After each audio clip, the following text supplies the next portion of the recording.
Everyone, welcome to my channel Srinivi studies. இன்றைக்கி நம்ம வந்துட்டு எக்கனாமிக்ஸில் கிளாஸ் 10 எக்கனாமிக்ஸில் வந்து தேர்ட் சாப்டர் பார்க்க போகிறோம். அதாவது மணி அண்ட் கிரெடிட் அப்படிங்கிற சாப்டர் வந்து பார்க்கலாம். ஓகேங்களா? இந்த சாப்டர் ஃபுல்லாகவே நம்ம எதை பற்றி பார்க்க போகிறோம் அப்படின்னா பணத்தை பற்றி பார்க்க போகிறோம். இன்கம்னா என்னென்னு பார்க்க போகிறோம். லோன்னா என்னென்னு பார்க்க போகிறோம். அதாவது இந்த கிரெடிட்லேயே வந்துட்டு ஃபார்மல் அண்ட் இன்ஃபார்மல், லோன் கொடுக்குறதுல ஃபார்மல் அண்ட் இன்ஃபார்மல் செக்டார்னு ஒன்று இருக்குது. அப்படின்னா என்னென்னு பார்ப்போம். இந்த மாதிரி ஃபுல்லாகவே சுற்றி இங்கே தான் வருவோம்னா இந்த காசுக்குள்ளேயே பணத்துக்குள்ளேயே தான் வருவோம். ஓகேங்களா? இதான் வந்து இந்த சாப்டரில் பார்க்க போகிறோம். ஓகேங்களா? ஃபர்ஸ்ட் என்ன அப்படின்னா இன்ட்ரோடக்ஷன் பார்த்துடலாம். இன்ட்ரோடக்ஷனில் என்னென்னா modern forms of money are linked in the banking system. ஓகேங்களா? இப்போ நீங்கள் போய் பேங்கிங் சிஸ்டமில், அதாவது பேங்க்கில் வந்துட்டு நீங்கள் டெபாசிட் பண்ணுறதா இருக்கட்டும், இல்லைனா நீங்கள் பணத்தை வந்து வெளியில் எடுக்கிறதா இருக்கட்டும், எல்லா விஷயத்துலேயுமே வந்துட்டு பேங்க் சம்மந்தமாக எந்த ஒரு விஷயமா இருந்தாலும் மணியை தான் நீங்கள் கொண்டு போய் யூஸ் பண்ண முடியும். ஓகேங்களா? சப்போஸ் இப்போ நீங்கள் உங்ககிட்ட ஒரு பொருள் இருக்குது, அந்த பொருளை போய் நீங்கள் போய் பேங்க்கில் டெபாசிட் பண்ணிவிட்டு நினச்ச நேரத்துக்கு எடுத்துகிட்டு வர முடியாது. ஓகேங்களா? ஆனால் நீங்கள் உங்கள் கையில் பணம் அப்படின்னு இருந்துச்சுன்னா, அதாவது மணி கரன்சியில் இருந்துச்சுன்னா, கையில் கரன்சியாக இருந்துச்சுன்னா, அதை நீங்கள் போய் பேங்க்கில் போய் டெபாசிட் பண்ணலாம். உங்களுக்கு தேவையான டைமில் வந்து அதை வந்து எடுத்துகிட்டு வரலாம். ஓகேங்களா? So modern form of money இப்போ இருக்கிற அந்த கரன்சி ருப்பி அப்படிங்கிறது தான் வந்து இந்தியாவோட கரன்சி. ஓகேங்களா? ஸோ இப்போ இருக்கிற கரன்சி என்னென்னா it involves in the banking system அப்படின்ட்டு சொல்கிறாங்க. ஓகேங்களா? அடுத்தது டிமானிட்டைசேஷன் அப்படின்னா என்னென்னா பண மதிப்பிழப்புக்கு, அதாவது கொஞ்ச நாளுக்கு பண மதிப்பிழப்பு. ஓகேங்களா? கொஞ்ச நாளைக்கு முன்னாடி, கொஞ்ச நாள்னு சொல்ல முடியாது, கொஞ்சம் வருஷங்களுக்கு முன்னாடி 2000, அதாவது 2000 அப்படிங்கிற நோட்டு வந்துட்டு பண மதிப்பிழப்பு பண்ணாங்க. இனிமேல் இது செல்லாது அப்படின்னு சொன்னாங்கல்ல. அதுக்கு முன்னாடி வந்து 1000 ரூபாய் நோட்டு செல்லாது அப்படின்னு சொன்னாங்க. இந்த மாதிரி வந்துட்டு இது எல்லாமே எதுக்காண்டி இந்த டிமானிட்டைசேஷன் பண்ணுறாங்க அப்படின்னா, அதாவது இனிமேல் வந்து இந்த பணம் இந்த ஒரு பர்டிகுலர் நோட்டு, இந்த பர்டிகுலர் ரூபாய் நோட்டு வந்து செல்லாது அப்படின்னு சொல்கிறது தான் வந்து டிமானிட்டைசேஷன். ஓகேங்களா? இது பர்டிகுலராக ஏன் அப்படி பண்ணுறாங்க அப்படின்னா கரப்ஷனை வந்துட்டு இது பண்ணுறதுக்கு, கரப்ஷன் வந்து அபாலிஷ் பண்ணுறதுக்கு, பிளாக் மணியை வந்துட்டு கருப்பு பணம் அப்படின்னு சொல்லுவோம், பிளாக் மணியை வந்துட்டு நிறுத்துறதுக்காண்டி தான் வந்து இது பண்ணுவாங்க. ஏன்னா வந்துட்டு பெரிய பெரிய பணக்காரங்கன்னா என்ன பண்ணுவாங்கன்னா, இப்போ எந்த ஒரு பணம் இப்போ இந்தியாவில் வந்து ஹையஸ்ட்டாக இருக்கிற கரன்சி நோட் அப்படின்னா 500 ருபீஸ் தான். ஸோ 500 ருபீஸ் வந்து ஹையஸ்ட் கரன்சி நோட்னா எல்லாருமே அவங்களோட பணத்தை வந்து எந்த நோட்டில் தான் சேகரித்து வைப்பாங்கன்னா 500 ருபீஸ் நோட்ஸில் தான் சேகரித்து வைப்பாங்க. ஓகேங்களா? ஸோ அதே மாதிரி வந்துட்டு இப்போ 2000 தான் வந்துட்டு ஹையஸ்ட் நோட்டாக இருக்குது அப்படின்னா அவங்க பெரிய பெரிய பணக்காரங்களாம் என்ன பண்ணுவாங்கன்னா அவங்களோட எல்லா கரன்சிஸையும் வந்து 2000 அப்படிங்கிற நோட்டில் வந்து சேர்த்து வச்சாங்கன்னா அவங்களுக்கு வந்துட்டு ஸ்பேஸும் வந்துட்டு கம்மியாக பிடிக்கும். அது மட்டும் இல்லாமல் நிறைய பணத்தை வந்து சேவ் பண்ணிக்கலாம். திடீர்னு வந்து பண மதிப்பிழப்பு நடக்குது, இனிமேல் இந்த பணம் செல்லாது அப்படின்னு சொல்லிட்டாங்கன்னா அவங்களால என்ன பண்ண முடியாது, அந்த பணத்தை வந்து செலவு பண்ண முடியாது. சப்போஸ் அவங்க போய் பேங்க்கில் போய் மாற்றிக்கலாம் அப்படின்னு சொன்னாலும் ஒரு பர்டிகுலர் டைமில் ஒரு பர்டிகுலர் அமௌண்ட் ஆஃப் மணி தான் நாங்கள் போயிட்டு பேங்க்கில் போய் சேஞ்ச் பண்ண முடியும். ஓகேங்களா? ஸோ இதனால் வந்து கரப்ஷன் வந்து அவாய்ட் பண்ண முடியும் இந்த டிமானிட்டைசேஷனால். ஓகேங்களா? இப்போ நவம்பர் 2016 என்ன ஆகுதுன்னா பழைய 500 ரூபாய் நோட்டு இருந்துச்சு பார்த்தீங்களா, அது அப்புறம் 1000 ரூபாய் நோட்டு, இது எல்லாத்தையும் வந்துட்டு அபாலிஷ் பண்ணிவிட்டு புதுசாக வந்துட்டு 500 ரூபாய் நோட்டும் புது 2000 ரூபாய் நோட்டும் வந்து கொண்டு வந்தாங்க. ஓகேங்களா? அதை தான் வந்து சொல்கிறேன். ஓகேங்களா? அடுத்தது டிஜிட்டல் டிரான்சாக்ஷன் அப்படின்னா என்னென்னா பேங்க் டு பேங்க் ட்ரான்ஸ்ஃபர். இப்போ உங்ககிட்ட ஜிபே இருக்குது பார்த்தீங்களா, ஜிபேலேருந்து நீங்கள் என்ன பண்ணுறீங்க, ஜிபேலாம் ஃபோன்பேலேருந்து என்ன பண்ணுவீங்கன்னா உங்கள் ஃபோனில் உங்கள் பேங்க்கில் இருக்க அக்கௌண்ட்டை டைரெக்டாக வந்துட்டு வேறு பேங்க்குக்கு வந்து மாற்றுவீங்கல்ல, இல்லைனா வந்துட்டு வேற ஒருத்தவங்களோட பேங்க்குக்கு வந்துட்டு மாற்றுறது. ஓகேங்களா? இதுதான் வந்து டிஜிட்டல் டிரான்சாக்ஷன். ஓகேங்களா? இல்லைனா நீங்கள் டைரெக்டாக பேங்க்குக்கு போயும் உங்கள் பேங்க்கில் இருக்க அக்கௌண்ட்டை வேற ஒருத்தவங்க உங்கள் பேங்க்கில் இருக்கிற உங்கள் அக்கௌண்ட்டில் இருக்கிற பணத்தை வேற ஒருத்தவங்க அக்கௌண்ட்டுக்கு வந்து மாற்றுறதும் வந்துட்டு என்னென்னா டிஜிட்டல் டிரான்சாக்ஷன் தான். ஓகேங்களா? இது வந்து எது மூலமாக பண்ணலாம், இந்த பேங்க் டு பேங்க் ட்ரான்ஸ்ஃபர் வந்து எதில் பண்ணலாம் அப்படின்னா இன்டர்நெட்டில் பண்ணலாம், மொபைல் ஃபோன்ஸில் பண்ணலாம், செக்ஸில், ATM cards, credit cards, point of sale, இந்த மாதிரி எல்லா விஷயங்கள் மூலமாகவும் இந்த டிஜிட்டல் டிரான்சாக்ஷன் அப்படிங்கிறது பண்ண முடியும். ஓகேங்களா? அடுத்தது என்ன அப்படின்னா money as a medium of exchange. Money, அதாவது பணம் அப்படின்னாலே என்ன அப்படின்னா மீடியம் ஆஃப் எக்ஸ்சேஞ்ச். ஓகேங்களா? இப்போ சப்போஸ் உங்களுக்கு ஒரு பொருள் வேணும் அப்படின்னா நீங்கள் உங்கள் கையில் இருக்கிற அந்த ஒரு பேப்பர், அதாவது அந்த ஒரு பணம் அப்படிங்கிற ஒரு பேப்பரை கொடுத்துட்டு உங்களுக்கு என்ன பொருள் வேணுனாலும் நீங்கள் வாங்கிக்கலாம். ஓகேங்களா? இப்போ நீங்கள் ஒரு இடத்துல போய் ஒரு டீ வாங்கணும் அப்படின்னு வைங்களேன், டீ வாங்குறதுக்கு நீங்கள் என்ன பண்ணுவீங்க, காசு கொடுத்துட்டு டீ வாங்குவீங்க. ஓகேங்களா? ஸோ வந்து நீங்கள் என்ன பண்ணுறீங்க, ஒரு காசை கொடுத்துட்டு டீ வாங்குறீங்க ஓகேங்களா, இதான் வந்து எக்ஸ்சேஞ்ச் பண்ணுறீங்களா. நீங்கள் உங்களோட காசு அந்த டீ ஷாப் ஓனர்கிட்ட போகுது, அவர் பண்ணுற டீ வந்துட்டு உங்ககிட்ட வருது, இதுதான் வந்து எக்ஸ்சேஞ்ச் ஓகேங்களா. Money will act as a medium of exchange அப்படின்ட்டு சொல்கிறாங்க ஓகேங்களா. Person with money can easily exchange money for commodities, அதை தான் சொன்னேன் ஓகேங்களா. பணம் கையில் இருந்துச்சுன்னா எந்த ஒரு பொருள் வேணும்னாலும் அந்த பணத்தை வச்சு எக்ஸ்சேஞ்ச் பண்ணிக்கலாம் அப்படின்னு சொல்கிறாங்க ஓகேங்களா. அடுத்தது பார்ட்டர் சிஸ்டம் அப்படின்னா என்னன்னு பார்ப்போம். பார்ட்டர் சிஸ்டம்னா உங்களுக்கு தெரியுமா அப்படின்னு தெரில, என்னென்னா பண்டம் மாற்று முறை அப்படின்னு சொல்லுவாங்க. அந்த காலத்தில் வந்து பணம் அப்படின்னு ஒன்று இல்லாத டைம், ஏன்ஷியன் டைமில், அந்த அந்த ஆதி காலத்தில், ரொம்ப ரொம்ப பழமையான காலத்தில் வந்துட்டு பணம் அப்படின்னு ஒன்று கிடையாது ஓகேங்களா. கரன்சி அப்படிங்கிற ஒன்று கிடையாது, அப்படிங்கிற ஒன்று இல்லாத டைமில் என்ன அப்படின்னா பார்ட்டர் சிஸ்டம் வந்து இருந்துச்சு, பண்டம் மாற்று முறை. இப்போ என்கிட்ட வந்துட்டு ஒரு பொருள் இருக்குன்னா இன்னொருத்தவங்கள்ட்ட வேற ஒரு பொருள் இருக்கா, என்னோட பொருளை கொடுத்துட்டு நான் வந்து அவங்கக்கிட்ட இருக்க பொருள் வாங்கிக்கிடலாம், அந்த மாதிரி வந்துட்டு ஒரு சிஸ்டம் வந்துச்சு ஓகேங்களா. ஃபார் எக்ஸாம்பிள் சிம்பிளாக சொல்லணும்னா என்கிட்ட வந்து இப்போ ஒரு ஆப்பிள் இருக்குது ஓகேங்களா, இன்னொருத்தவங்கள்ட்ட என்ன இருக்குன்னா ஒரு பனானா இருக்குது ஓகேங்களா. ஸோ எனக்கு வந்து ஆப்பிள் இருக்குது, அவங்கள்ட்ட பனானா இருக்குது, ஆனால் எனக்கு என்ன தேவைன்னா பனானா தேவை, அவங்களுக்கு என்ன தேவை அப்படின்னா ஆப்பிள் தேவை. ஸோ நாங்கள் என்ன பண்ணிப்போம்னா ஈஸியாக வந்து பொருளை வந்து எக்ஸ்சேஞ்ச் பண்ணிப்போம். இதான் வந்து பார்ட்டர் சிஸ்டம் ஓகேங்களா. இதுக்கு என்ன ஒன்று முக்கியமாக தேவை அப்படின்னா 2 பேருக்குமே அக்ரிமெண்ட் இருக்கணும், 2 பேருமே அக்ரி பண்ணணும். ஓகே, நான் வந்து என்னோட ஆப்பிளை வந்து உங்கள்கிட்ட தரேன், நீங்கள் வந்து உங்களோட பனானாவை என்கிட்ட தாங்க அப்படிங்கிற ஒரு அக்ரிமெண்ட் வந்து 2 பேருமே வந்து அக்ரி பண்ணணும். ஓகே அப்படிங்கிற மாதிரி ஒரு அக்ரிமெண்ட் இருந்தால் மட்டும்தான் என்ன பண்ண முடியும்னா இந்த மாதிரி எக்ஸ்சேஞ்ச் பண்ண முடியும் ஓகேங்களா. இதில் இன்னொரு சிக்கல் ஒன்று இருக்குது ஓகேங்களா. ஆப்பிளோட ரேட்டு பனானாவோட ரேட்டு பார்த்தோம் அப்படின்னா ஆப்பிளோட ரேட்டு வந்து பனானாவோட ரேட்டை விட அதிகம் ஓகேங்களா. ஸோ இந்த மாதிரி பண்டம் மாற்று முறை பார்ட்டர் சிஸ்டம் பண்ணுறதுனால என்ன ஒரு ட்ராபேக் அப்படின்னா வேல்யூ வந்துட்டு டிஃபர் ஆகுது ஓகேங்களா. என்ன அப்படின்னு இப்போ பணம் இருக்குது, இப்போ நீங்கள் உங்கள் கையில் காசு இருக்குது, நீங்கள் ஒரு மார்க்கெட்டோ இல்லைனா ஏதோ ஒரு கடைக்கோ போகிறீங்க, அதாவது பழக்கடைக்கு போகிறீங்க, பழக்கடை போயிட்டு ஆப்பிள் பனானா இருக்குது, நீங்கள் போய் ஒரு ஆப்பிள் வாங்குறீங்கன்னா ஒரு அமௌண்ட்டு, இப்போ ஒரு 50 ரூபா கொடுத்து ஒரு ஆப்பிள் வாங்குறீங்க, அதாவது ஒரு பர்டிகுலர் கேஜி ஆஃப் ஆப்பிள் வந்துட்டு 50 ரூபா கொடுத்து வாங்குறீங்க அப்படின்னா அடுத்து இந்த சைடு பனானாவுக்கு வந்துட்டு ஒரு 30 ரூபா கொடுத்து வாங்குறீங்க, அதே அமௌண்ட்டு. இப்போ ஒரு கேஜி ஆப்பிள் வந்து 50 ரூபாய்க்கு வாங்குறீங்கன்னா இந்த சைடு அதே மாதிரி ஒரு கேஜி பனானா வந்துட்டு 30 ரூபாய்க்கு வாங்குறீங்க அப்படின்னா ரேட் வந்து டிஃபர் ஆகுதுல்ல, இதுதான் வந்து இங்கே பிரச்சனையாக இருக்குது ஓகேங்களா. என்கிட்ட இருக்கிற ஆப்பிள் வந்து ரேட்டு காஸ்ட்லி, அவங்கக்கிட்ட இருக்க பனானா ரேட்டு சீப்பு. நான் எக்ஸ்சேஞ்ச் பண்ணால் என்ன ஆகும் அப்படின்னா வேல்யூ வந்து சேஞ்ச் ஆகுது, வேல்யூ வந்துட்டு ஒரே மாதிரி இல்லை, ரேட்டு வந்துட்டு ஒரே மாதிரி இல்லை, வேல்யூ வந்து டிஃபர் ஆகுது அப்படின்ட்டு சொல்கிறாங்க ஓகேங்களா. இந்த பார்ட்டர் சிஸ்டம் என்னென்னா before the use of money ஓகேங்களா, என்னென்னா பணம் இருக்கிறதுக்கு முன்னாடி வந்து யூஸ் பண்ணது தான் வந்து இந்த பார்ட்டர் சிஸ்டம் ஓகேங்களா. அப்புறம் சொன்னது தான் என்னென்னா both parties have to agree to sell and buy each other commodities. 2 பேருமே என்கிட்ட ஆப்பிள் இருக்குது, அவங்கள்ட்ட பனானா இருக்குன்னா 2 பேருமே அக்ரி பண்ணணும். ஓகே, நான் இதை தரேன், நீங்கள் அதை தாங்க அப்படிங்கிற மாதிரி அக்ரி பண்ணணும் ஓகேங்களா. இதுதான் என்ன, இந்த 2 பார்ட்டியும் அக்ரி பண்ணுறது தான் என்ன அப்படின்னா டபுள் கோஇன்சிடென்ஸ் ஆஃப் வாண்ட்ஸ் ஓகேங்களா. 2 பேருக்குமே மியூச்சுவலாக வந்து நீடு இருக்கணும் அந்த பர்டிகுலர் பொருள் மேலே ஓகேங்களா. எனக்கு அது பொருள் தேவை, அவங்களுக்கு என்கிட்ட இருக்க பொருள் தேவை அப்படிங்கிற ஒரு கண்டிஷன் இருந்தால் மட்டும்தான் இந்த பார்ட்டர் சிஸ்டம் அப்படிங்கிற ஒன்று பாசிபிளாக இருக்கும் ஓகேங்களா. ஸோ இந்த பார்ட்டர் சிஸ்டமில் வந்து எது ரொம்ப முக்கியம் அப்படின்னா டபுள் கோஇன்சிடென்ஸ் ஆஃப் வாண்ட்ஸ் அப்படிங்கிறது ரொம்ப முக்கியம் ஓகேங்களா. டபுள் கோஇன்சிடென்ஸ் ஆஃப் வாண்ட்ஸ் அப்படின்னா என்னன்னா அதான் both parties have to agree to sell and buy each other commodities ஓகேங்களா. 2 பேருக்குமே மியூச்சுவலாக ஒரு அக்ரிமெண்ட் வந்து இருக்கணும் ஓகேங்களா. இதான் வந்துட்டு பார்ட்டர் சிஸ்டமுக்கு ஒரு முக்கியமான விஷயம் ஓகேங்களா. ஸோ இந்த மாதிரி இது பார்த்தோம்னா இதுக்கு ட்ராபேக்லாம் இருக்குது அப்படிங்கிற மாதிரி பார்த்தோம்ல. அது மட்டும் இல்லாமல் இப்போ சப்போஸ் என்கிட்ட ஆப்பிள் இருக்குது, அவங்கள்ட்ட பனானா இருக்குது, ஆனால் வந்து எனக்கு என்ன தேவைன்னா எனக்கு பனானா தேவை கிடையாது, எனக்கு ஆரஞ்சு தேவை, இன்னொருத்தவங்கள்ட்ட ஆரஞ்சு இருக்குது ஓகேங்களா. ஆனால் அங்கே ஆரஞ்சு வச்சுருக்கிறவங்களுக்கு என்ன தேவையில்லை, ஆப்பிள் தேவையில்லை, என்கிட்ட இருக்க ஆப்பிள் வந்து அவங்களுக்கு தேவையில்லை, ஆனால் அவங்கக்கிட்ட இருக்கிற ஆரஞ்சு வந்து எனக்கு தேவை ஓகேங்களா. அப்போ என்கிட்ட இருக்க ஆப்பிள் வந்து இப்போ யாருக்கு தேவை அப்படின்னா பனானா வச்சுருக்கவங்களுக்கு தேவை. ஸோ இந்த மாதிரி வந்து சரியான கொலாப்ஸ் அண்ட் கன்ஃபியூஷனாக இருக்கும் இந்த பார்ட்டர் சிஸ்டமில். ஸோ இந்த ப்ராப்ளம் எல்லாத்தையும் தீர்த்து வைக்க வந்தது தான் என்ன அப்படின்னா மணி ஓகேங்களா. ஸோ இந்த மணி வந்துட்டு என்னன்னா இட் ஆக்ட்ஸ் அஸ் இன்டர்மீடியேட் இந்த எக்ஸ்சேஞ்ச் ப்ராசஸ் ஓகேங்களா. ஒரு பொருள் வாங்கணும் அப்படின்னா இந்த மணி அப்படிங்கிறது வந்து ஒரு இன்டர்மீடியேட்டாக இருக்குது, இந்த மணி அப்படிங்கிறதுக்கு ஒரு வேல்யூ இருக்குது.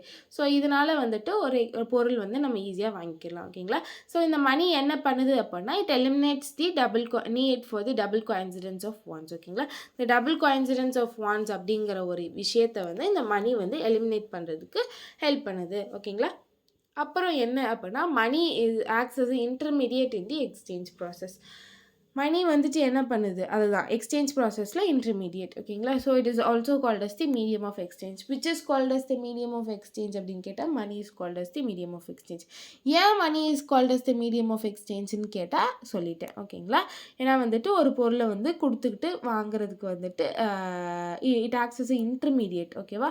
ஸோ அதனால என்ன ஆகுதுன்னா money is called as the medium of exchange ஓகேங்களா. இன்டர்மீடியேட்டாக இருக்கிறதுனால மீடியம் ஆஃப் எக்ஸ்சேஞ்ச் ஓகேங்களா.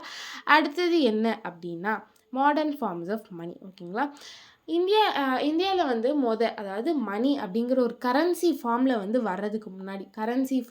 வர்றதுக்கு முன்னாடி மணி அப்படின்றது எதை வந்து மணியாக யூஸ் பண்ணிகிட்டு இருந்தாங்க அப்படின்னா கிரைன்ஸையும் கேட்டல்ஸையும் தானியங்கள் அப்புறம் வந்து ஆடு மாடுகளை வந்துட்டு என்ன பண்ணாங்கன்னா மணியாக வந்து யூஸ் பண்ணிகிட்டு இருந்தாங்க. இப்போ எனக்கு ஒரு பொருள் வேணும் அப்படின்னா என்கிட்ட இருக்கிற தானியங்கள் என்கிட்ட இருக்கிற கிரைன்ஸை வந்து உங்ககிட்ட கொடுத்துட்டு நீ வச்சிருக்கிற பொருள் வந்து நான் வாங்கிப்பேன். அந்த மாதிரி விஷயங்கள் வந்து இருந்துச்சு கரன்சி அப்படிங்கிற ஒன்று வர்றதுக்கு முன்னாடி.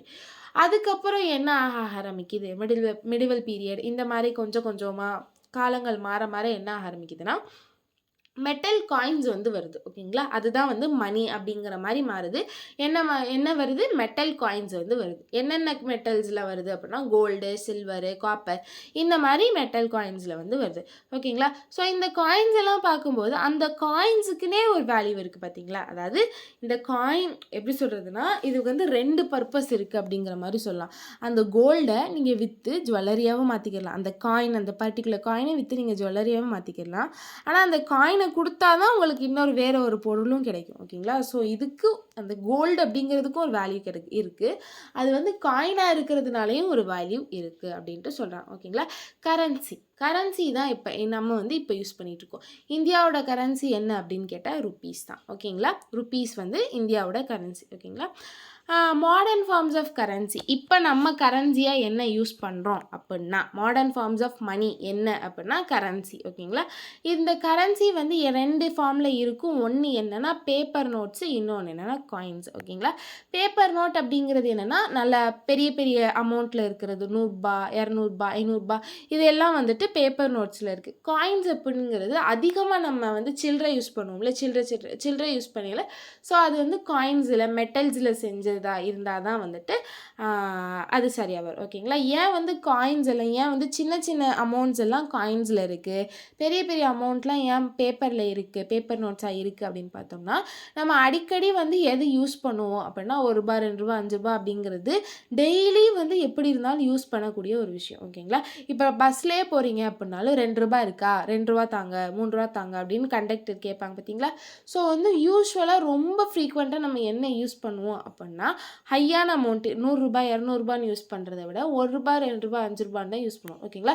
ஸோ இந்த மாதிரி அதிகமாக அதை எக்ஸ்சேஞ்ச் பண்ணிக்கிட்டே இருந்தோம்னா ஒரு கட்டத்தில் வந்து அது சீக்கிரம் கிழிஞ்சு போயிடும் ஓகேங்களா. அது பேப்பர் நோட்ஸாக இருந்துச்சுன்னா. ஸோ அதனால தான் என்ன பண்ணுறாங்க அப்படின்னா அந்த சின்ன சின்ன அமௌண்ட்ஸை வந்து காயின்ஸாக வந்து விற்கிறாங்க மெட்டல்ஸில் ஓகேங்களா. ஸோ இந்த காயின்ஸும் என்னென்னா ப்ரெஷியஸ் மெட்டல்ஸ் வந்து கிடையாது ஓகேங்களா. ப்ரெஷியஸ் மெட்டல்ஸ் கிடையாது. ஜஸ்ட் வந்து சில்வர் மாதிரி ஓகேங்களா.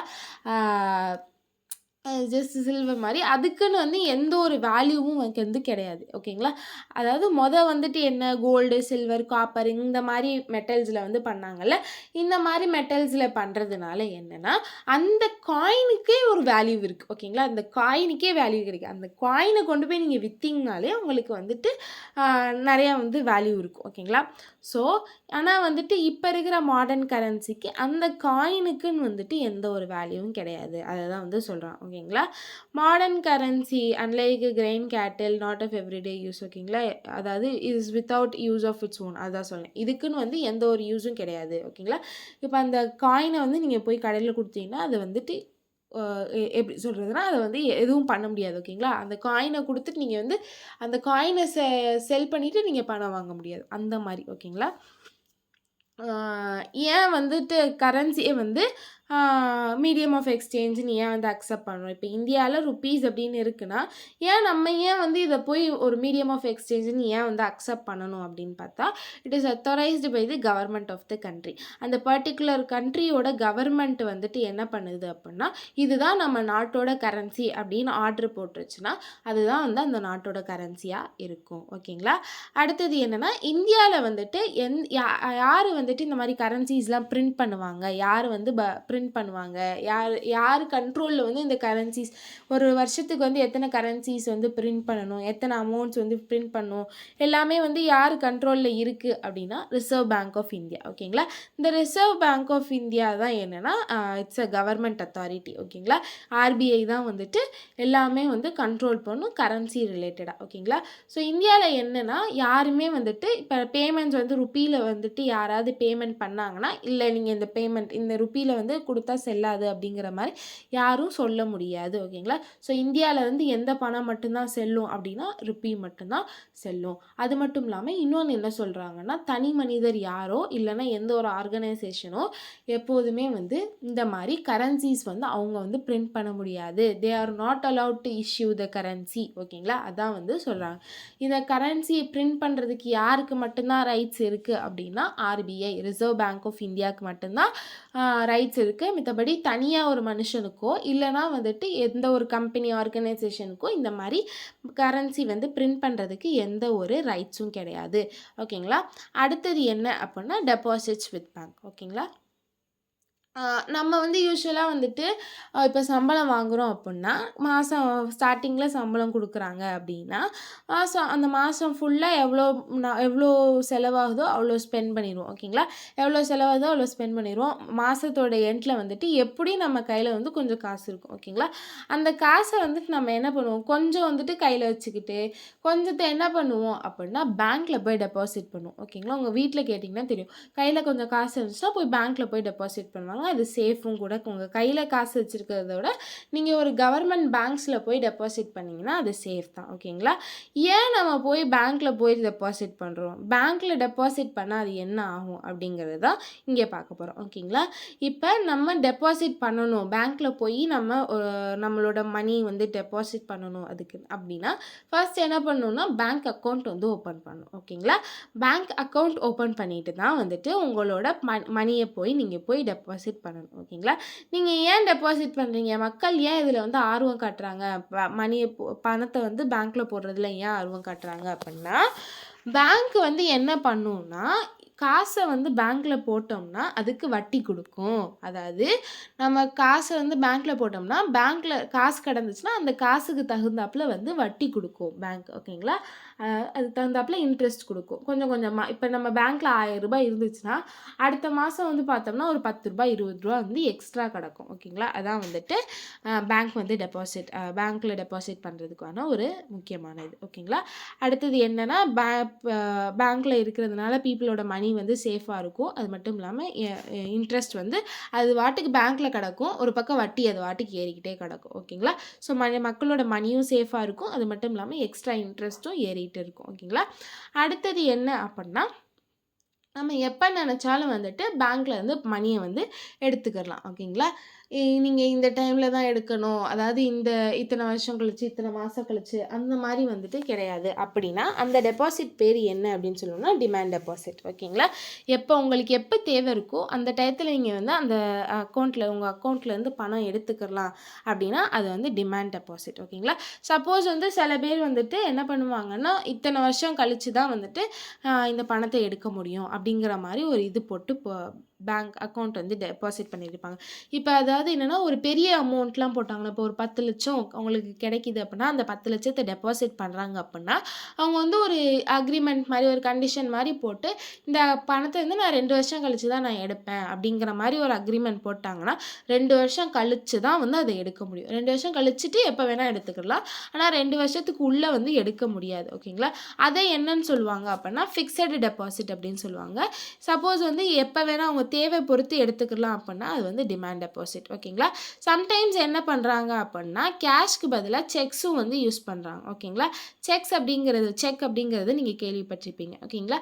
என்ன அப்படின்னா டெஃபினிஷன் பாருங்கள். Check is a paper instructing the bank to pay a specific amount from the person's account to a person in whose name the check has been issued. ஓகேங்களா. அதாவது என்னன்னா செக் அப்படிங்கிறது வந்து ஒரு பேப்பர் தான். ஓகேங்களா.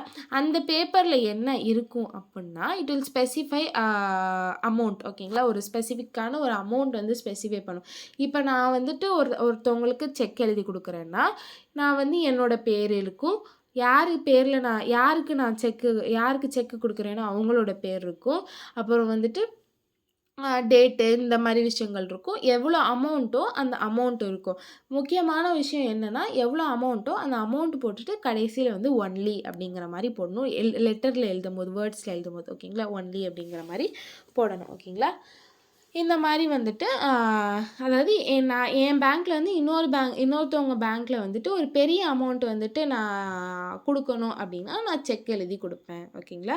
அடுத்தது என்ன அப்படின்னா மாடர்ன் ஃபார்ம்ஸ் ஆஃப் மணி அப்படின்னா என்ன பார்த்தோம், மாடர்ன் ஃபார்ம்ஸ் ஆஃப் மணி வந்துட்டு கரன்சி அப்படிங்கிறது பார்த்தோமா.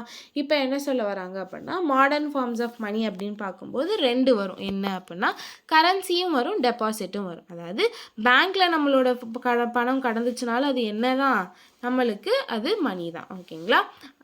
ஸோ என்னன்னா பேங்க்கில் கிடக்கிறதும் நம்மளோட மணி, நம்மளோட மாடர்ன் ஃபார்ம்ஸ் ஆஃப் மணி தான். அடுத்தது நம்ம கையில் பணமாக இருந்தாலும் அது வந்து நம்மளுக்கு யூஸ்ஃபுல் தான் அப்படின்ட்டு சொல்கிறோம். ஓகேங்களா. அடுத்தது என்னென்னா லோன் ஆக்டிவிட்டீஸ் ஆஃப் பேங்க். ஓகேங்களா. பேங்க்கில் வந்து லோன் ஆக்டிவிட்டீஸ் வந்து எப்படி இருக்கும் அப்படின்றது தான் வந்து பார்க்க போகிறோம். ஓகேங்களா. இப்போ நீங்கள் வந்து ஒரு பக்கம் வந்து டெபாசிட் பண்ணுறீங்கன்னு வைங்களேன், நீங்கள் வந்து உங்கள்கிட்ட வந்து எக்ஸ்ட்ரா அமௌண்ட் இருக்குது, அந்த அமௌண்ட்டை வந்து நீங்கள் போய் பேங்க்கில் போய் டெபாசிட் பண்ணுறீங்க. ஓகேங்களா. பேங்க்கில் போய் டெபாசிட் பண்ணுறீங்க, இன்னொருத்தவங்க வராங்க, இன்னொருத்தவங்களுக்கு வந்து பண தேவை இருக்குது, அதாவது அவங்களுக்கு பணம் தேவை. ஸோ அவங்க வந்து பேங்க்கில் என்ன பண்ணுவாங்க, லோன் வந்து கேட்பாங்க. ஓகேங்களா. ஸோ இவங்களுக்கு என்ன பண்ணுவாங்கன்னா நீங்கள் பேங்க்கில் போடுறீங்க பார்த்தீங்களா பணம், அந்த பணத்தை தான் வந்து கொடுப்பாங்க. ஓகேங்களா. பயப்படாதீங்க, உங்கள்கிட்ட பணத்தை எழுதி கொடுத்துட மாட்டாங்க. இதில் வந்து ஒரு இது இருக்குது என்னென்னா அவங்க பணம் இருக்கா, அவங்க பணத்தை நீங்கள் போய் டெபாசிட் பண்ணுறீங்க, நீங்கள் ஒரு 1 லட்சம் டெபாசிட் பண்ணுறீங்க, அந்த சைடு இன்னொருத்தவங்க பாரோவர், நீங்கள் வந்து டெபாசிட் பண்ணுறதுனால நீங்கள் யார் அப்படின்னா டெபாசிட்டர். ஓகேங்களா. இன்னொருத்தவங்க கடன் வாங்க வர்றாங்க, அவங்கள என்னன்னு சொல்லுவோம்னா பாரோவர். ஓகேங்களா. ஸோ அந்த பாரோவர் வந்துட்டு அவங்களுக்கு இப்போ ஒரு 50,000 தேவை அப்படின்னா பேங்க்கில் லோன் கேட்குறாங்க, லோன் கேட்டோன்னே லோன் கொடுத்துட்றாங்க, 50,000 ரூபா கொடுத்துட்றாங்க. அந்த 50,000 யார்கிட்ட பணம் அப்படின்னு பார்த்தா உங்கள்கிட்ட பணம் தான். ஓகேங்களா. ஆனால் வந்து நீங்கள் எப்போ போய் பேங்க்கில் போய் பணம் எடுத்தாலும் உங்கள்கிட்ட பணம் உங்களுக்கு திருப்பி கிடைக்கும். ஓகேங்களா. இது எப்படி அப்படின்னு பார்த்தோம்னா பேங்க்கில் எப்போதுமே ஒரு 15% தான் வந்து அமௌண்ட் வந்து வச்சுருப்பாங்க. ஓகேங்களா. நீங்கள் வந்துட்டு நீங்கள் இப்போ ஒரு 10 லட்சம் வந்துட்டு பேங்க்கில் போடுறீங்க அப்படின்னாலும் உங்களோட 10 லட்சம் வந்துட்டு நீங்கள் ஒரே டைமில் போய் எடுக்க முடியுமா அப்படின்னு கேட்டால் வந்துட்டு தெரியாது அப்படிங்கிற மாதிரி தான் இருக்கும். ஓகேங்களா. என்ன அப்படின்னா பேங்க்கில் வந்துட்டு இப்போ ஒரு 100% வந்து அமௌண்ட் இருக்குன்னா எப்போதுமே எத்தனை பர்சன்டேஜ் தான் வந்து பேங்க் வச்சுக்கும், அதாவது ஒரு பேங்க்கில் வந்து எப்போதுமே வந்துட்டு 15% ஆஃப் அமௌண்ட் தான் வந்து இருக்கும். நீங்கள் எவ்வளோ டெபாசிட் பண்ணுறீங்களோ அந்த அமௌண்ட்டோட, அதாவது நீங்கள் மட்டும் இல்லை, மொத்தமாக எத்தனை பேர் எவ்வளோ டெபாசிட் பண்ணுறாங்களோ, அந்த பேங்க்கில் எத்தனை பேர் டெபாசிட் பண்ணியிருக்காங்களோ அது எல்லாத்தையும் சேர்த்து ஒரு 15% அமௌண்ட்டு தான் வந்து ஒரு பேங்க்கில் வந்து இருக்கும். மித்த அமௌண்ட்லாம் எங்கே போகுது அப்படின்னா இந்த பாரோவர்ஸ்க்கு போகுது. ஓகேங்களா. பாரோவர்ஸ்க்கு போகுது. இப்போ இந்த பேங்க் என்ன பண்ணுது அப்படின்னா உங்களுக்கு வந்து இன்ட்ரெஸ்ட் பே பண்ணுதா, பேங்க் வந்து உங்களுக்கு வட்டி கொடுக்கும். அப்புறம் இந்த சைடு என்ன பண்ணுன்னா பாரோவர்ஸ் கடன் வாங்கியிருக்காங்க பார்த்தீங்களா, அவங்கள்ட்ட இருந்து வட்டி வாங்கும். ஓகேங்களா. உங்களுக்கு கொடுக்குற வட்டியை விட அவங்கள்ட்ட வாங்குகிற வட்டி வந்து அதிகம். ஓகேங்களா. உங்களுக்கு வந்து கம்மியான வட்டி கொடுக்கும், அதே பாரோவர்ஸ் வாங்க வர்றாங்க பார்த்தீங்களா, கடன் வாங்க வராங்க பார்த்தீங்களா, அவங்கள்ட்ட இருந்து அதிகமான வட்டி வாங்கிக்கும். ஓகேங்களா. ஸோ இது ரெண்டுத்துக்கும் ஒரு டிஃப்ரென்ஸ் இருக்கும் பார்த்தீங்களா, வட்டி கொடுக்குறதும் வட்டி வாங்குறதுக்கும் ஒரு வித்தியாசம், டிஃப்ரென்ஸ் இருக்கும் பார்த்தீங்களா, மைனஸ் பண்ணால். அந்த மைனஸ் பண்ணுற வேல்யூ தான் இன்கம் ஆஃப் பேங்க். ஓகேங்களா. பேங்க்குக்கு கிடைக்கிற இன்கம் என்ன அப்படின்னு பார்த்தோம்னா இது ரெண்டத்தையும் மைனஸ் பண்ணுறது தான் வரும். ஓகேங்களா. இங்கே பார்க்கலாம். ஓகேங்களா. பேங்க் வந்து எவ்வளோ தான் வச்சுருக்கோம் அப்படின்னா இந்தியாவில் வந்து அதாவது ரிசர்வ் பேங்க் பேங்க் ஆஃப் இந்தியாவோட கண்டிஷன் படி இந்தியாவில் வந்து எல்லா பேங்க்லேயும் வந்து எப்போதுமே எவ்வளோ இருக்கணும் அப்படின்னா 15% அமௌண்ட் வந்து இருக்கணும். ஓகேங்களா. அடுத்தது வந்து மேஜர் போர்ஷன் எங்கே போகுது அப்படின்னா லோன்ஸ்க்கு வந்துட்டு போகுது. மேஜர் போர்ஷன் எங்கே போகுது, அதாவது 15% தான் வந்து பேங்க்கில் இருக்குது அப்படின்னா மித்த 85% எங்கே போகுது அப்படின்னா லோன் கொடுத்துட்றாங்க. பேங்க்லேருந்து என்ன பண்ணுறாங்க அப்படின்னா பாரோவர்ஸ்க்கு வந்து லோன் கொடுத்துட்றாங்க. ஸோ பேங்க் வந்து ஒரு மீடியேட்டராக இருக்குது. அதாவது மணி எப்படி மீடியம் ஆஃப் எக்ஸ்சேஞ்ச் ஆகிருக்கோ அதே மாதிரி பேங்க் வந்து மீடியேட்டராக இருக்குது. எது யாருக்கு மீடியேட்டர் அப்படின்னா யார்கிட்டலாம் வந்து சர்ப்ளஸ் ஃபண்ட் இருக்கோ, அப்புறம் யாருக்கெல்லாம் நீட் ஆஃப் ஃபண்ட் இருக்கும். ஓகேங்களா. யாருக்கெல்லாம் அதிகமான பணம் இருக்கோ, அப்புறம் யார்கிட்ட பணத்துக்கான தேவை இருக்கோ, இவங்க 2 பேருக்கும் ஒரு மீடியேட்டராக இருக்கிறது தான் யார் அப்படின்னா பேங்க். அதாவது டெபாசிட்டருக்கும் பாரோவருக்கும் ஒரு மீடியேட்டராக இருக்கிறது தான் வந்துட்டு பேங்க். ஓகேங்களா. பாரோவர்ஸ்ட்ட இருந்துட்டு, அதாவது கடன் வாங்க வர்றவங்கள்ட்ட இருந்து ஹையஸ்ட் இன்ட்ரெஸ்ட் ரேட் வந்து வாங்கும், அதாவது வட்டி அதிகமாக வாங்கும். ஸோ டெபாசிட்டர்ஸ்க்கு வந்துட்டு என்னென்னா கொஞ்சம் கம்மியான இன்ட்ரெஸ்ட் ரேட் தான் வந்து கொடுக்கும். ஓகேங்களா. ஸோ இதில் ஒரு டிஃப்ரென்ஸ் இருக்கும் பார்த்தீங்களா. அது சார்ஜ் பண்ணுறதும், அதாவது எவ்வளோ வட்டி வாங்குறாங்களோ அதையும் எவ்வளோ வட்டி கொடுக்குறாங்களோ அதையும் மைனஸ் பண்ணால் ஒரு வேல்யூ வரும் பார்த்தீங்களா. அதுதான் வந்து இன்கம் ஆஃப் பேங்க். ஓகேங்களா. அடுத்தது வந்து 2 டிஃப்ரெண்ட் கிரெடிட் சிச்சுவேஷன். ஓகேங்களா. கிரெடிட்னா என்ன அப்படின்னு பார்க்கணும். ஓகேங்களா. கிரெடிட் அப்படின்னா ஃபஸ்ட்டு என்ன அப்படின்னா agreement in which the lender supplies borrower with the money, goods or services in return for the promise of future payment. ஓகேங்களா. கிரெடிட் அப்படின்னா என்ன அப்படின்னா லோன் தான். ஓகேங்களா. கிரெடிட் லோன் ரெண்டுமே வந்து கிட்டத்தட்ட ஒன்று தான். ஓகேங்களா. என்ன அப்படின்னா லெண்டர் அப்படின்னா பணம் யார் கொடுக்குறாங்களோ அவங்க தான் வந்து லெண்டர். ஓகேங்களா.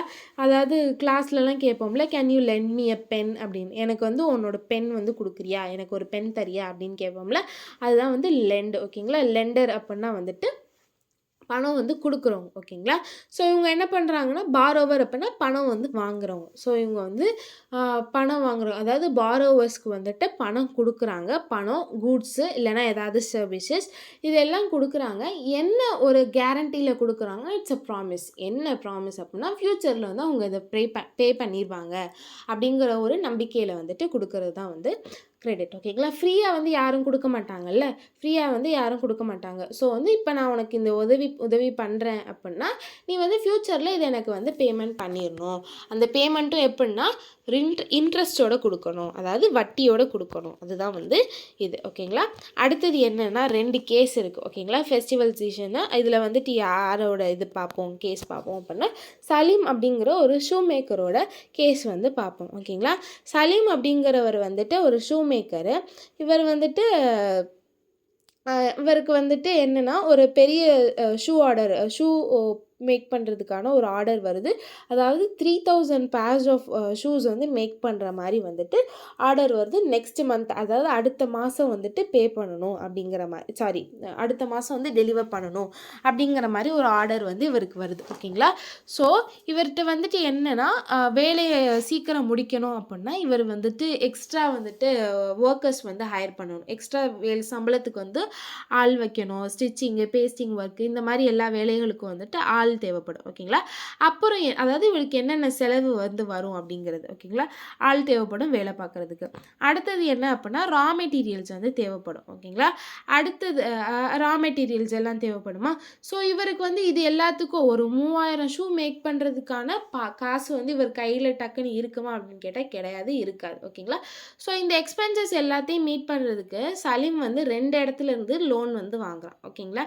ஃபஸ்ட்டு என்ன பண்ணுறான் அப்படின்னா லெதர் சப்ளையர், அதாவது லெதரில் தானே ஷூ மேக் பண்ணுவாங்க, அந்த லெதர் சப்ளையர்கிட்ட வந்துட்டு என்ன சொல்கிறான் அப்படின்னா ஃபஸ்ட்டு வந்து நீங்கள் லெதர் பே பண்ணிடுங்க, நான் வந்துட்டு என்னோடய ஷூஸ் எல்லாம் விற்றதுக்கப்புறம் நான் வந்து உங்களுக்கு பேமெண்ட் பண்ணிடுறேன். அதாவது ஃபஸ்ட்டு வந்து நீங்கள் எனக்கு அந்த லெதர் கொடுங்க, அதுக்கப்புறம் நான் வந்து உங்களுக்கு பணம் தரேன் அப்படிங்கிற மாதிரி சொல்கிறேன். ஓகேங்களா. அடுத்தது செகண்ட் கேஸில் என்ன ஆகுது அப்படின்னா அதாவது செகண்ட் இன்னொருத்தவங்கள்ட்ட யார்ட்ட வாங்குறாங்க அப்படின்னா, யார் ஆர்டர் குடுத்தாங்களோ, அந்த 3000 பேர்ஸ் ஆஃப் ஷூஸ் வேணும் அப்படின்னு ஆர்டர் குடுத்தாங்களோ, அந்த லார்ஜ் ட்ரேடர். இவங்கள்ட்டயே வந்துட்டு என்ன பண்றாங்க அப்படின்னா, சலீம் வந்து கேட்குறாங்க. என்ன கேட்குறாங்கன்னா, ஃபர்ஸ்ட்டு வந்து ஒரு 1000 ஷூக்கான அட்வான்ஸ் மட்டும் குடுக்குறீங்களா அப்படின்னு. ஓகேங்களா? ஸோ இந்த அட்வான்ஸ் குடுக்குறதுனால எக்ஸ்ட்ரா அந்த வேலை பார்த்தாங்கல்ல வொர்க்கர்ஸ் இவங்க எல்லாருக்கும் வந்து பேமெண்ட் வந்து குடுக்க முடியும். ஓகேங்களா? ஸோ இது மூலமா என்ன பண்ணிடுறாருன்னா, இவரு சிம்பிளா வந்து இவரோட வேலைய முடிச்சு டெலிவரி வந்து குடுத்துறாரு. ஓகேங்களா? ஸோ இந்த சிச்சுவேஷன்ல வந்து கிரெடிட் அப்படிங்கிறது வந்துட்டு ஒரு பாசிட்டிவ் ரோல் வந்து ப்ளே பண்ணுது சலீமோட கேஸ்ல. ஓகேங்களா? அடுத்தது ஸ்வப்னா அப்படிங்கிறவங்களோட ப்ராப்ளம் என்ன அப்படின்னு பார்ப்போம். ஓகேங்களா? ஸ்வப்னா அப்படிங்கிறவங்க she is a small farmer. ஓகேங்களா? என்ன அப்படின்னா சின்ன ஃபார்மர் தான். சும்மா ஒரு புவர் ஃபார்மர், ஒரு சின்ன ஃபார்மர் தான். அவங்கள்ட்ட வந்து ஒரு 3 ஏக்கர்ஸ் ஆஃப் லேண்ட் இருக்கு. அந்த லேண்ட்ல வந்து என்ன விளைய வைக்கிறாங்க அப்படின்னா, கிரவுண்ட்நட் வந்து விளைய வைக்கிறாங்க. அதாவது நிலக்கடலை வந்து விளைய வைக்கிறாங்க. ஓகேங்களா? ஃபர்ஸ்ட் வந்துட்டு அவங்களுக்கு வந்து விவசாயம் பண்ணணும், அவங்க வந்து பயிர் விளைய வைக்கணும் அப்படின்னா, அவங்களுக்கு காசு இருக்காதுல்ல. ஸோ அவங்க என்ன பண்றாங்க அப்படின்னா, மணி லெண்டர், அதாவது இந்த கடன் குடுப்பாங்கல்ல, வட்டி குடுப்பாங்கல்ல, வட்டிக்கு கடன் குடுப்பாங்கல்ல, அவங்கள்ட்ட இருந்து என்ன பண்றாங்க அப்படின்னா, ஃபர்ஸ்ட்டு வந்து கடன் வாங்குறாங்க. ஓகேங்களா? கடன் வாங்குறாங்க எந்த ஒரு நம்பிக்கையில அப்படின்னா வந்துட்டு, இவங்களோட விளைச்சல் வந்துட்டு நல்லா விளைஞ்சதுக்கப்புறம் இந்த பணத்த வந்து திருப்பி குடுத்துரலாம் அப்படிங்கிற மாரி ஒரு நம்பிக்கையில வந்து இது பண்றாங்க. ஆனா என்ன ஆகுது அப்படின்னா, பயிர் நல்லா வளர்ந்துகிட்டு இருக்கும்போது என்ன ஆகுதுன்னா, திடீர்னு வந்து பூச்சி அடிச்சு, அந்த கிராப்ஸ் எல்லாமே வந்து ஃபுல்லா வேஸ்ட் ஆயிடுது. ஸோ கிராப் ஃபெயில் ஆயிடுது. ஸோ அவங்களுக்கு வந்து எந்த ஒரு இன்கமும் கிடையாது. ஓகேங்களா? திருப்பி சரின்னு சொல்லிட்டு அத பூச்சி அடிச்சு தானே இதாகுது. சரின்னு சொல்லிட்டு இவங்க என்ன பண்ணியிருக்காங்க, எக்ஸ்ட்ரா வந்துட்டு என்ன பண்ணியிருக்காங்கன்னா, பெஸ்டிசைட்ஸ், அதாவது இந்த பூச்சிக்கொல்லி இதெல்லாம் வந்து அடிச்சு பார்த்துருக்காங்க. ஆனா என்ன ஆகலைன்னா, திருப்பி வந்துட்டு எந்த ஒரு பலனும் இல்லை. ஓகேங்களா? ஸோ என்ன ஆகுது, திருப்பி என்ன பண்ணுறாங்க அப்படின்னா, அவங்களுக்கு வேற வழியே கிடையாது. கிராப் ஃபெயில் ஆயிருச்சு. ஸோ இவங்க என்னன்னா, இப்போ திருப்பி மணி லெண்டருக்கு, அதாவது அந்த கடன் வாங்குனாங்கல்ல, அவங்களுக்கு பணத்த திருப்பி குடுத்தாகணும். பணத்த திருப்பி குடுக்க முடியாத ஒரு சிச்சுவேஷன்ல இருக்காங்க. உங்களோட கடன் அதிகமாகிக்கிட்டே இருக்கு. ஏன்னா ஒரு பக்கம் வட்டி குடுக்கணும், இன்னொரு பக்கம் அசல் குடுக்கணும். ஓகேங்களா? இது அசல் அப்படிங்கிறது பிரின்சிபல்னு சொல்லுவோம். வட்டி அப்படிங்கிறது இன்ட்ரெஸ்ட் அப்படின்னு சொல்லுவோம். ஓகேங்களா? ஸோ வட்டி வந்து ஏறிக்கிட்டே போகும். ஓகேங்களா? ஸோ என்ன ஆகுது அப்படின்னா, மணி லெண்டருக்கு அவ்வளோ பெரிய லார்ஜ் அமௌண்ட் வந்து குடுக்க முடியல. ஓகேங்களா? ஸோ அந்த இயர் வந்து அப்படியே போயிடுது. அடுத்த இயர் என்ன பண்றாங்க அப்படின்னா, அடுத்த இயர் என்ன பண்றாங்கன்னா, திருப்பி வந்துட்டு ஃப்ரெஷ் லோன் வந்து எடுக்குறாங்க. அதே அதே அதே மணி லெண்டர்ட்ட லோன் வந்து வாங்குறாங்க. வாங்கிட்டு அதாவது அந்த இருக்கிற அந்த ஆ லோன வந்து அடைக்காமயே அடுத்த வருஷமும் லோன் வந்து வாங்குறாங்க. வாங்கினா இந்த வருஷம் வந்துட்டு ஒரு நார்மலான கிராப் தான். ஓகேங்களா? ரொம்ப அதிகமான விளைச்சலும் இல்ல, கம்மியான விளைச்சலும் கிடையாது. ஸோ நார்மலான கிராப் தான். ஆனா வந்துட்டு இந்த மாரி இருந்தாலும் என்னன்னா, இருக்க கடனை அடைக்கணும், இப்ப இருக்க கடனை அடைக்கணும். ஸோ அவங்களால வந்து அடைக்க முடியல. ஸோ என்ன பண்றாங்கன்னா, அவங்களோட பாதி நிலத்த வந்து வித்துட்டு அந்த கடனை அடைக்கிறாங்க. ஓகேங்களா? ஸோ இந்த சிச்சுவேஷன்ல பார்த்தோம்னா, ஸ்வப்னாவோட சிச்சுவேஷன் வந்து ரொம்பவே நெகட்டிவா இருக்கு. ஓகேங்களா? ஸோ கிரெடிட் அப்படிங்கிறது வந்து 2 கேஸ் பார்த்தோம். 2 பேர் பார்த்தோமா? ஸோ சலீம் கேஸ்ல வந்து பாசிட்டிவான ஒரு விஷயமா இருந்துச்சு. இதே ஸ்வப்னா கேஸ்ல பார்த்தா நெகட்டிவான ஒரு சிச்சுவேஷனா இருக்கு. ஓகேங்களா? ரூரல் ஏரியாஸ் என்ன? அதாவது வில்லேஜ் ஏரியாஸ்ல வந்து மெயினான கிரெடிட்க்கான டிமாண்ட் என்னவா இருக்கும் அப்படின்னா, கிராப் ப்ரொடக்ஷன் தான். ஓகேங்களா? அதாவது அக்ரிகல்ச்சருக்காண்டி தான் வந்துட்டு மெயினாக வந்து லோன் வாங்குவாங்க, கடன் வாங்குவாங்க இதெல்லாம். ஓகேங்களா? அக்ரிகல்ச்சரில் என்ன தேவை இருக்குன்னு கடன் வாங்குறாங்க அப்படின்னு பார்த்தா, சீட்ஸ். ஓகேங்களா? அதாவது விதை வாங்குறதுக்கு, fertiliser, pesticides, water, electricity, repair of the equipment etcetera. இது எல்லாத்துக்கும் வந்துட்டு இது எல்லாத்துக்கான செலவுக்காண்டியும் இந்த மாதிரி கடன் வாங்குறாங்க. ஓகேங்களா? அவங்களோட ரீபேமெண்ட், அவங்க வந்துட்டு பணத்தை திருப்பி கொடுக்கறதுக்கான, அதாவது அவங்க கடனை அடைக்கிறதுக்கான வழி என்ன அப்படின்னா, அவங்களோட இன்கம் ஃப்ரம் தி ஹார்வெஸ்ட், அதாவது விளைச்சல் விளைஞ்சதுக்கப்புறம் அறுவடைக்கப்புறம் அவங்களுக்கு எவ்வளோ இன்கம் கிடைக்குதோ அந்த இன்கம் வச்சு தான் என்ன பண்ண முடியும் அப்படின்னா, இவங்களால அந்த கடனை அடைக்க முடியுமா முடியாதா அப்படின்னு பார்க்க முடியும். ஓகேங்களா? ஸோ ஹார்வெஸ்ட் நல்லா இருந்தால் தான் வந்துட்டு கடனை அடைக்க முடியும். சப்போஸ் ஹார்வெஸ்ட் வந்து விளைச்சல் வந்து நல்லா இல்லை, ஒழுங்காக விளையலை அப்படின்னா கண்டிப்பாக அந்த கடனை வந்து அடைக்க முடியாது. ஸோ இந்த ஸ்வப்னாவோட கேஸ் மாதிரி அவங்களோட நிலத்தை விற்று தான் அவங்க வந்துட்டு கடனை அடைக்கிற மாதிரி இருக்கும். ஓகேங்களா? So credit in some cases pushes the borrower into a situation from which the recovery is very painful. It is called as the debt trap. ஓகேங்களா? டெப் ட்ராப் அப்படிங்கிற ஒரு கேஸ். ஓகேங்களா? என்ன அப்படின்னா சில சுச்சுவேஷனில் என்ன ஆகும் அப்படின்னா கிரெடிட் அப்படிங்கிறதால லோன், அதாவது லோனு, இந்த கடன், இது எல்லாமே என்ன ஆயிடும் அப்படின்னா ஒரு சுச்சுவேஷனில் வந்து தள்ளிடும். என்னன்னா அந்த சுச்சுவேஷன்லேருந்து நம்மளால் மீண்டு வரவே முடியாது. கையில் பணமே இல்லை, ஆனால் வந்து வீட்டு வாசலில் வந்து வட்டிக்காரன் வந்து நிற்கிறான். வட்டி கட்டுறியா இல்லை அப்படின்னு வந்து நிற்கிறான். நம்ம கையில் பணமே இல்லை, நம்ம ரொம்ப மன உளைச்சலுக்கு ஆளாயிரும். ஸோ இந்த மாதிரி ஒரு சுச்சுவேஷன், ரொம்பவே மோசமான சுச்சுவேஷன் தான் என்ன அப்படின்னா டெப் ட்ராப். ஓகேங்களா? இதான் வந்து டெப் ட்ராப். அதாவது அந்த கடனில் வந்துட்டு அப்படியே நம்ம எப்படி சொல்கிற ஒரு பிடிப்பட்டு ஒரு வலையில் வந்து எப்படி மீன் வந்து சிக்கி கிடக்கோ அது மாதிரி வந்துட்டு கடனில் வந்துட்டு சப்போஸ் நெகட்டிவாக மாறிச்சுன்னா அந்த மாதிரி இருப்போம் அப்படிங்கிற மாதிரி சொல்கிறாங்க. ஓகேங்களா? ஸோ என்ன சொல்ல வராங்கன்னா கிரெடிட் வந்து useful or not depends on the risk in that situation. ஓகேங்களா? கிரெடிட் நம்ம ஒரு இடத்துல கடன் வாங்குகிறோம் அப்படின்னா எந்த சுச்சுவேஷனுக்காண்டி, எதுக்காண்டி கடன் வாங்குகிறோம் அப்படிங்கிறது வந்துட்டு அது வந்து முக்கியமான ஒரு விஷயம். அது மட்டும் இல்லாமல் ரிஸ்க் ஃபேக்டர் வந்து ரொம்ப அதிகம். இந்த கடன் வாங்குறது, இந்த கிரெடிட் லோன் அப்படிங்கிறதுல ரிஸ்க் ஃபேக்டர் அப்படிங்கிறது அதிகம். ஓகேங்களா? அவ்வளோதான். இதோட இந்த வீடியோ முடிஞ்சு. உங்களுக்கு இந்த வீடியோ பிடிச்சிருந்தா லைக் பண்ணுங்கள், ஷேர் பண்ணுங்கள், சப்ஸ்கிரைப் பண்ணுங்கள். தேங்க்யூ.